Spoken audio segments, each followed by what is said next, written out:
So I've got us recording, Sarah. It is right at 10 o'clock. We'll give everybody just a couple more minutes and then we'll introduce ourselves as people are jumping on.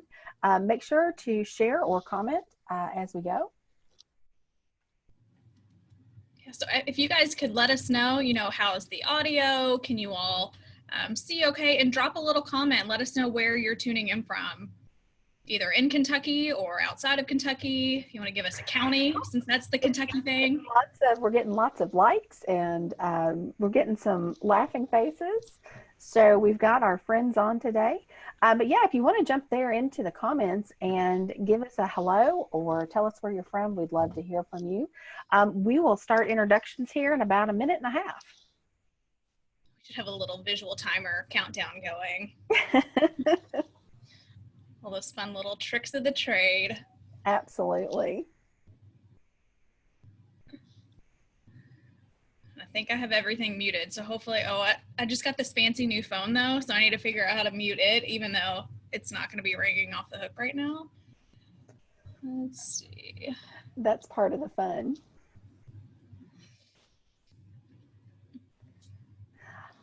I really love that we're able to show that we are utilizing Zoom today. Zoom interfaces really well with Facebook, just as you are thinking ahead, as you are working with your own classrooms.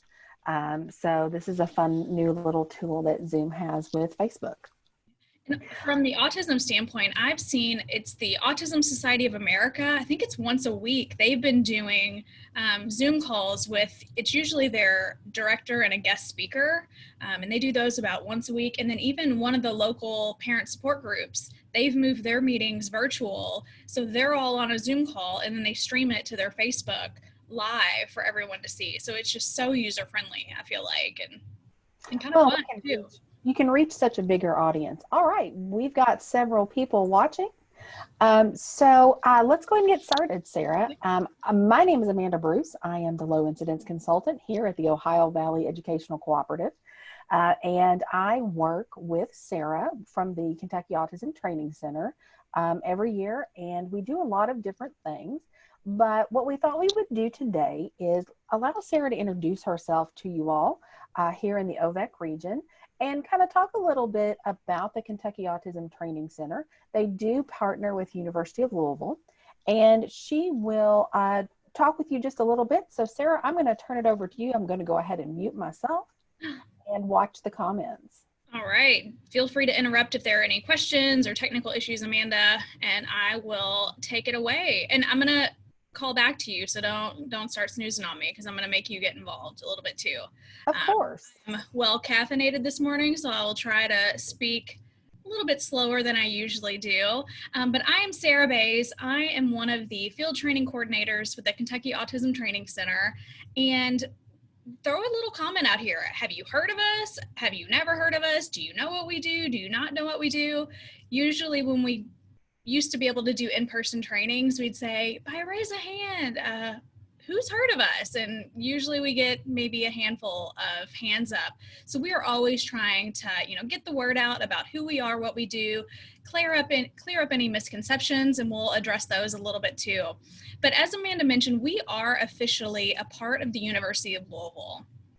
Guys, I was born and raised in Louisville. I know anywhere outside of Louisville city limits is cat country. So please don't, just see that U of L logo and immediately get turned off, because we are a statewide center. We are based here in the Louisville area and officially part of the University of Louisville, but we serve the entire state. We do trainings, we have webinars, we have a lot of resources, and I'm going to go a little bit more in depth into those. And there's our website too. You'll get that again at the end. So let's jump right in. We are a staff, let me back up for a minute, because not everybody gets the history of KATC and why we are a thing. So in 1996, the Kentucky General Assembly established us, the Kentucky Autism Training Center, to serve as that statewide resource. Again, we go everywhere from, let's see, Fulton County all the way over to Pike County. We go everywhere. And we're a resource for families, for professionals, anyone who wants and needs information about autism spectrum disorder. So for the past 24 years, we'll have a big 25-year anniversary next year. We'll try to find some big celebration, and Whether that's done virtually or in person, we'll see. But again, we've been providing training and resources to lots of different groups across the state. We are a staff of 8. We are not a very large center, but the 8 of us, we are quite a team. Hopefully you guys can see Mike's picture there on my screen. My face is right over his, but if anything, I'll put up a picture later of just Mike's adorable face. We love him. So we are a staff of 8. We have our executive director, Larry Taylor, and our assistant director, Heidi Cooley-Cook. They keep us all in line and make sure that we are furthering the mission of the center. We have Michelle Bush, who does a lot of our behind the scenes work that without her, we would be lost. If you ever call us, chances are you get her. Or if you send us an email, chances are you're gonna be responding with Michelle. Mike is one of our family coordinators. He works a lot with either families across the state, some university students here at U of L, the parent support groups across the state, and he really helps connect families and individuals to resources. I'll mention this later, but also important to note, we don't provide any direct services to individuals. So again, what we do is we train, we provide some consultation and collaboration, but we don't provide things like occupational therapy or ABA therapy or any of those either psychological or medical services. The 4 of us across the bottom there, we primarily work out in schools. So if you are educators tuning in, or if you work out in a school system, chances are you've seen one of us wandering through your hallways at some point or the other. We are out in schools, either working in classrooms with entire school staff or with district teams. I know Michelle Antle in the GREC and Western Kentucky regions, she is just killing it with these district sites. And she has spent years and years of work with, Deb Myers and Sherida Gentry, building up those district sites and the cadres. Kim Howard is in the eastern part of the state. She works with the KVEC and the KEDC regions. Myself and Enid, we kind of divide and conquer here in the middle of the state. So I partner with you, Amanda, and we get to work together in OVEC and all the other regions here in the central part of the state.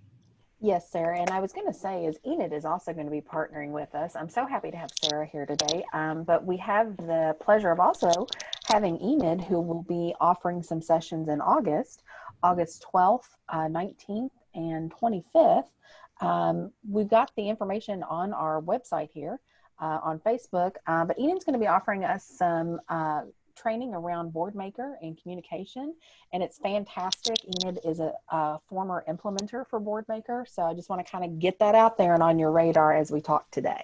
Yeah, and that's something too that I think appreciate the most about our team. We are a small team, but we are so diverse.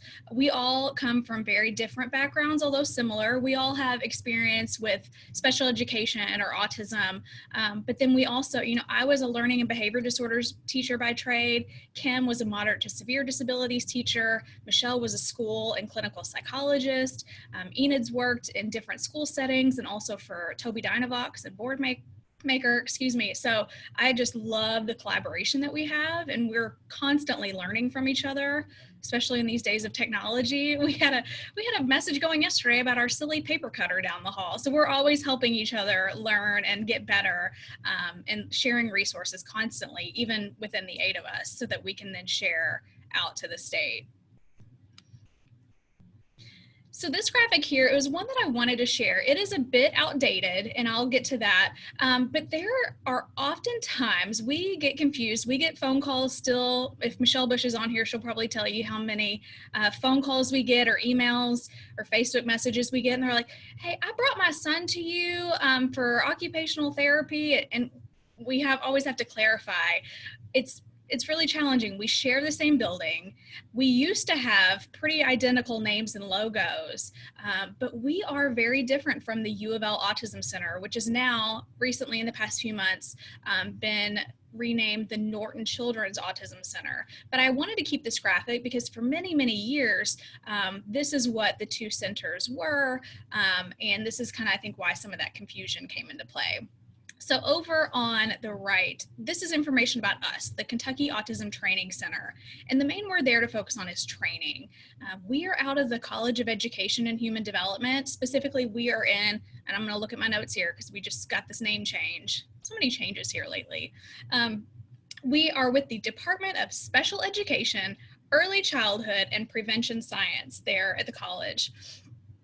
Our director is Larry Taylor, and we provide the following services: training, technical support, collaboration, consultation, and resources.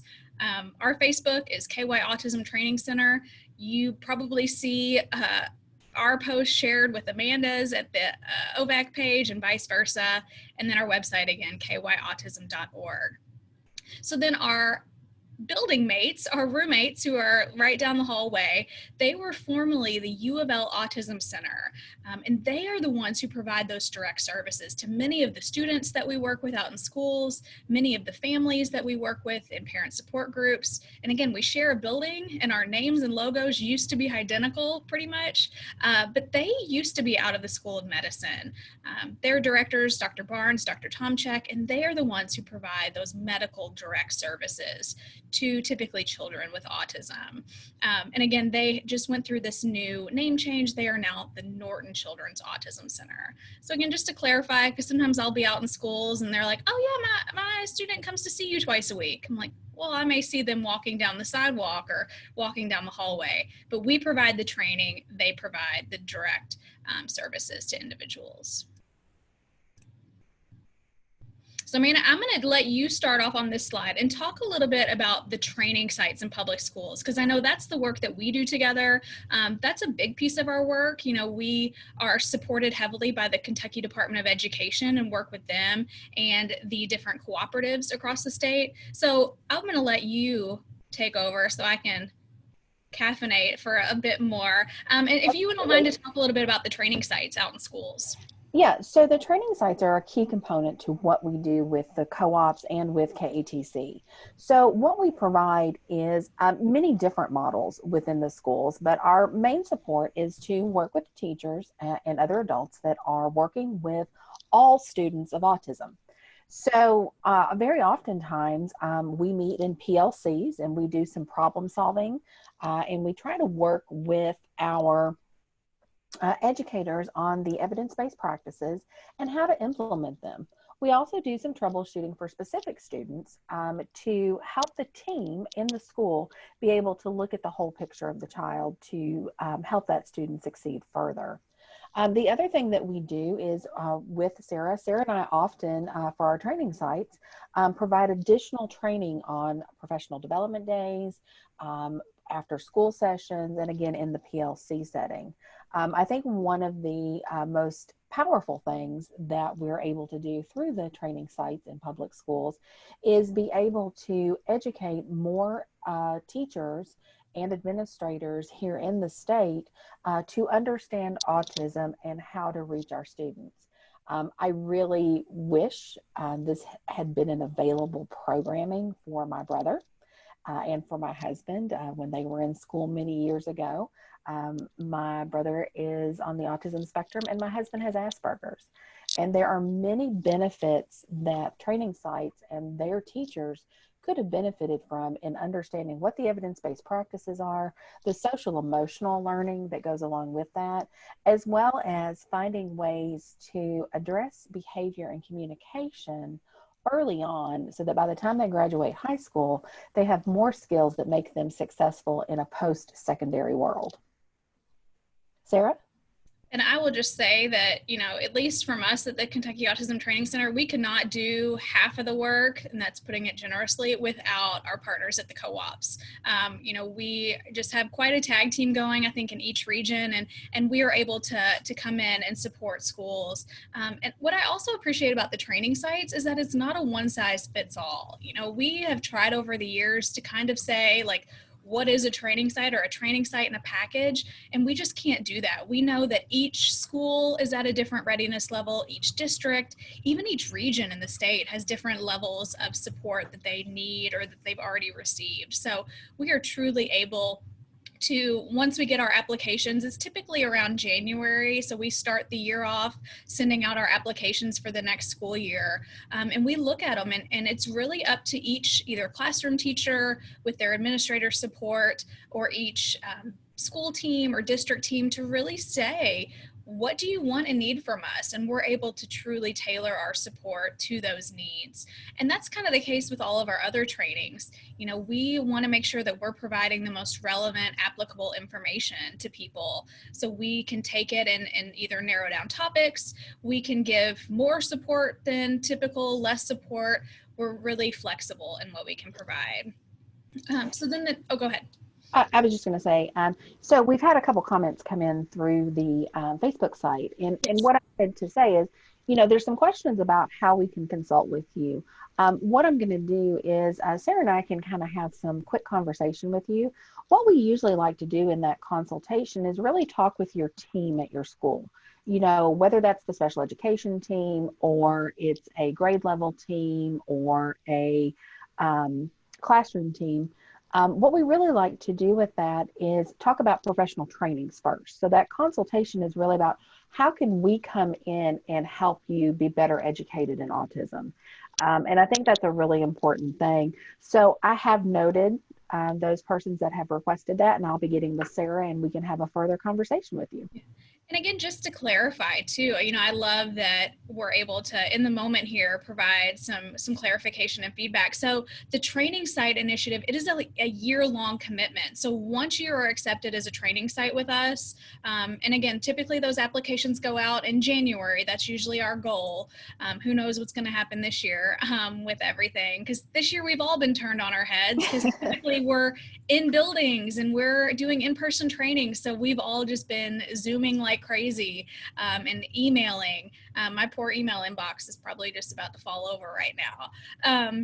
But it is a year-long commitment for those formal training sites. But at the end of this presentation today, I'm going to share ways to reach out to us. Usually one of the easiest ways is send us a message on Facebook if you have a question, or send us an email.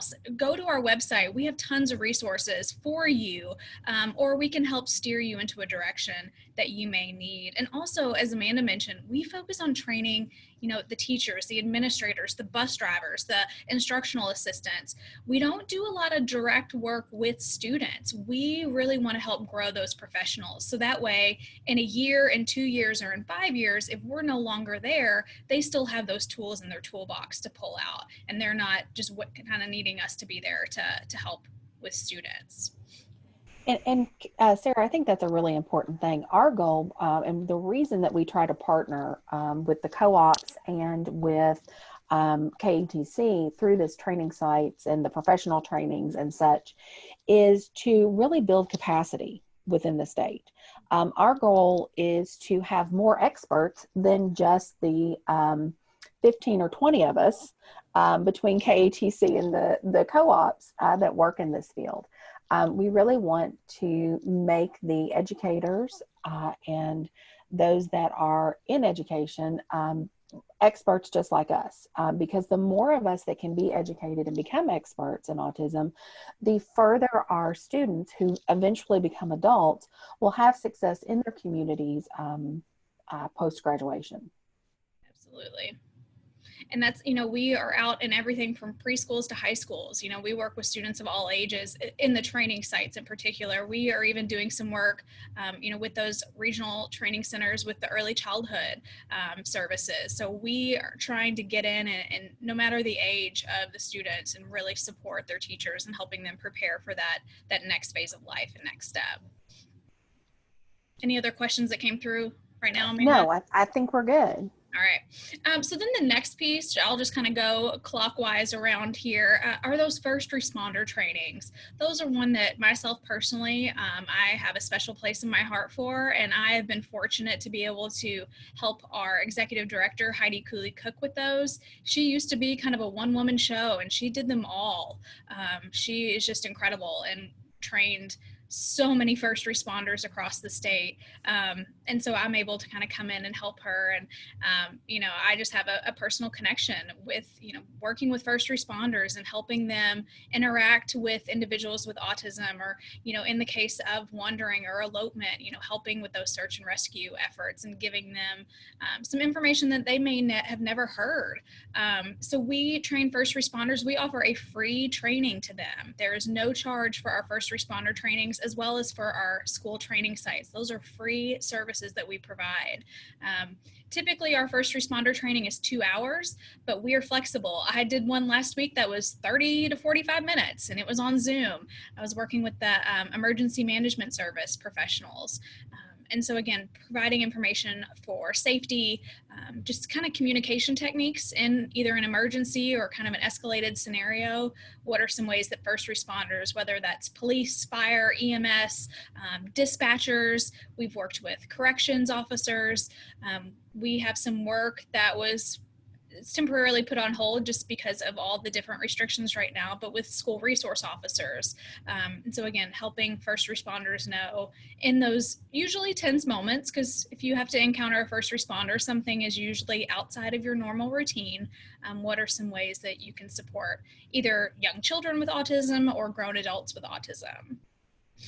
We also do parent trainings.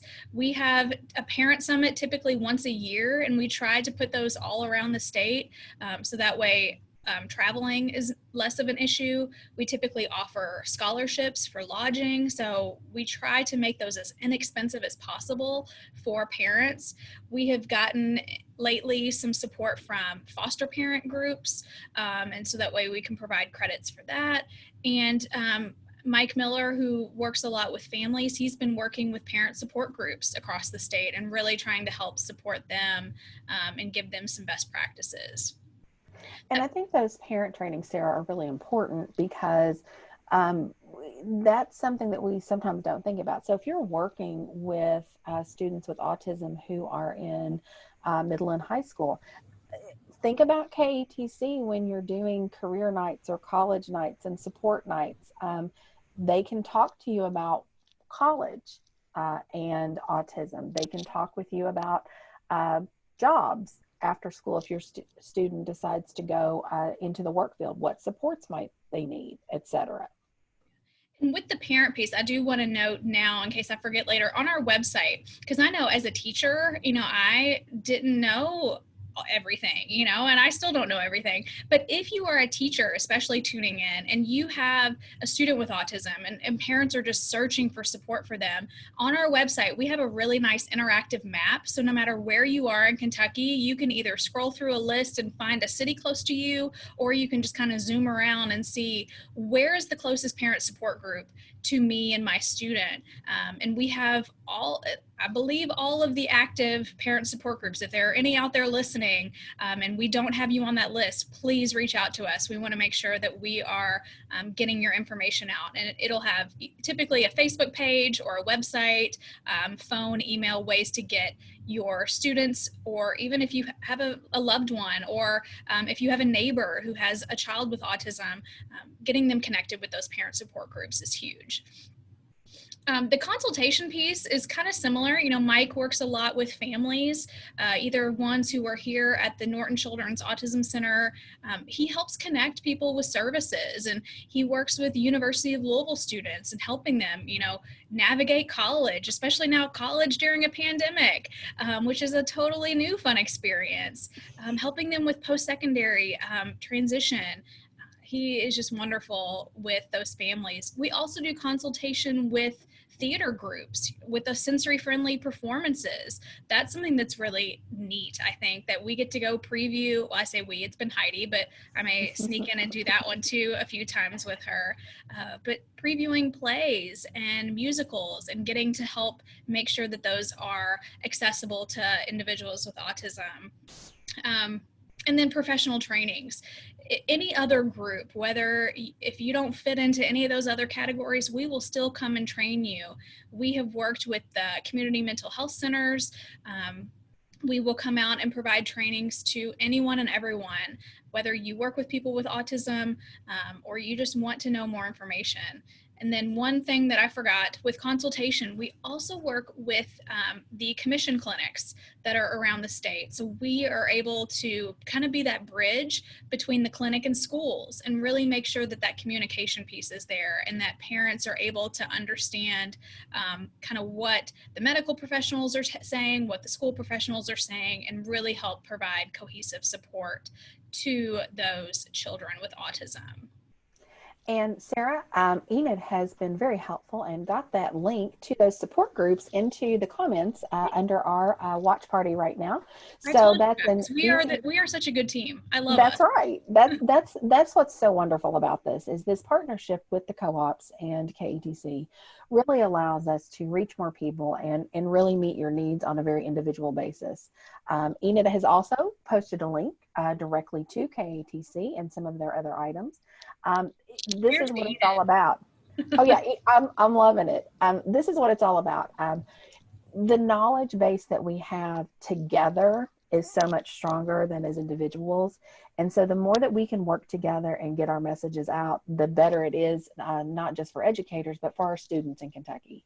And eventually those students as they become adults in our world and in our community.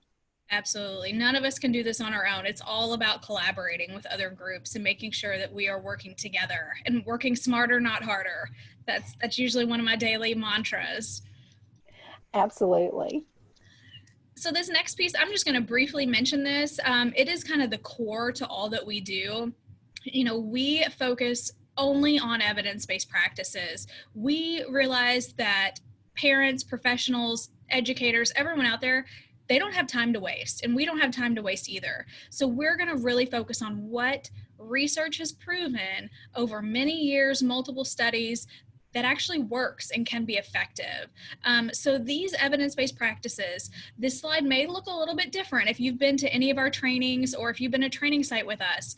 Just within the past few months, there has been a new report put out. So stay tuned for some future webinars or brief informational videos from us on these. There are now 28 evidence-based practices, and a few of these have changed a little bit. So, you know, some of the previous ones are now lumped in with augmentative and alternative communication. We now have music-mediated intervention that research has really proven can work. So we focus solely on these. And this report was done by the National Clearinghouse on Autism and Evidence-Based Practice. We call it NCAPE because in special ed and kind of even the medical world, it's all abbreviations and acronyms. So this is based on the NCAPE EBPs for all the fun letters that we get to share. And so no matter what training we are doing, it's going to be rooted in these evidence-based practices. And we typically narrow in on ones like visual supports, because those are things that we as neurotypical adults use all day, every day. I used my GPS to get here this morning because I wanted to know if there was an accident because of the rain, and I wanted to see that ETA to be because I was running a little behind this morning. I have a visual support out on my office door. It's a big red sign that basically says, don't come in here, I'm busy right now. Things like antecedent-based interventions, setting our students and our children up to be successful ahead of time so that we're not constantly reacting and responding and having to address things after the fact. You know, reinforcement, that's a basic principle of life. Some may think it's bribery, but it goes a lot deeper than that. You know, we show up to work because we get a paycheck, either at the end of the week or here at the university, it's once a month. And let's see, what's another one that we use pretty often? Definitely augmentative and alternative communication. I know that's going to be the focus of Enid's coffee hours with you coming up. And, you know, we know that one of the core deficits in individuals with autism is communication. So finding ways, no matter what age they are, having ways to communicate functionally. And that brings in functional communication training. So I at least wanted people to see these and just know that if you get a training from us, these are the ones that you're going to see. And Sarah, that technology-aided instruction and intervention is going to play a really big role as we move through this year. Yes. Especially because, you know, I know some of our districts here in the region are already planning for virtual, at least for the first 6 to 8 weeks. So that's a really important thing to kind of look at. And if you reach out to us, we can get you some quick information regarding any of these evidence-based practices. Enid has also shared that in the chat if you wish to look at that.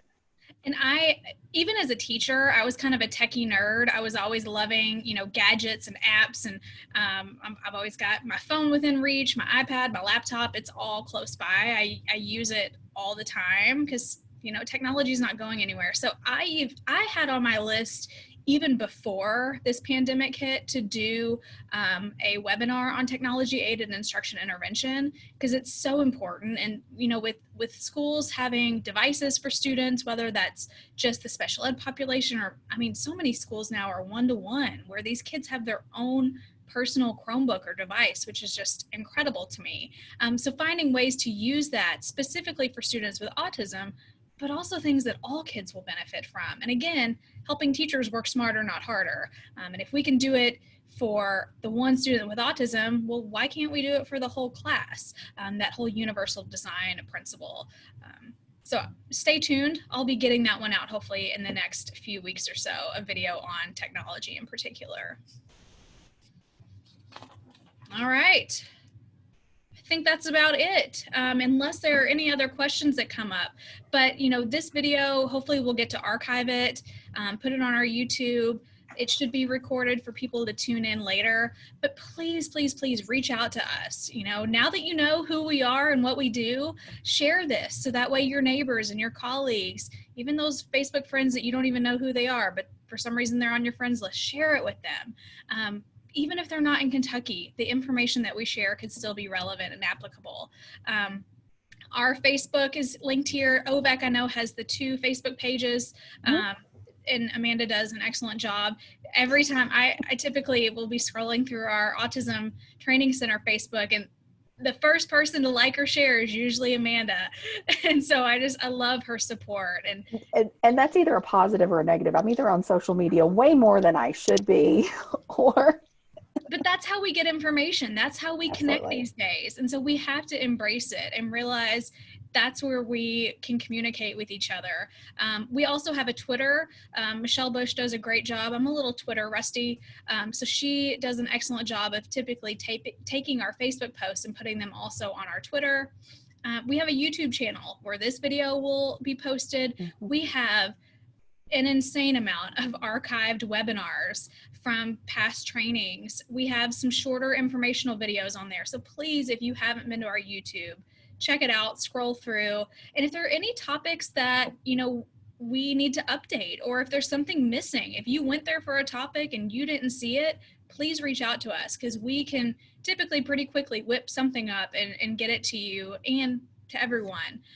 Our website, kyautism.org, has, again, an insane amount of resources, either for professionals, for families, and that's, again, how you can reach out to us. Either send us a message on Facebook, there is a general email address on there on our website, or you can scroll through, find my little picture and email me, or any of us on the team. We definitely want to hear from you. We want to make sure that we are supporting fellow Kentuckians the best way that we can.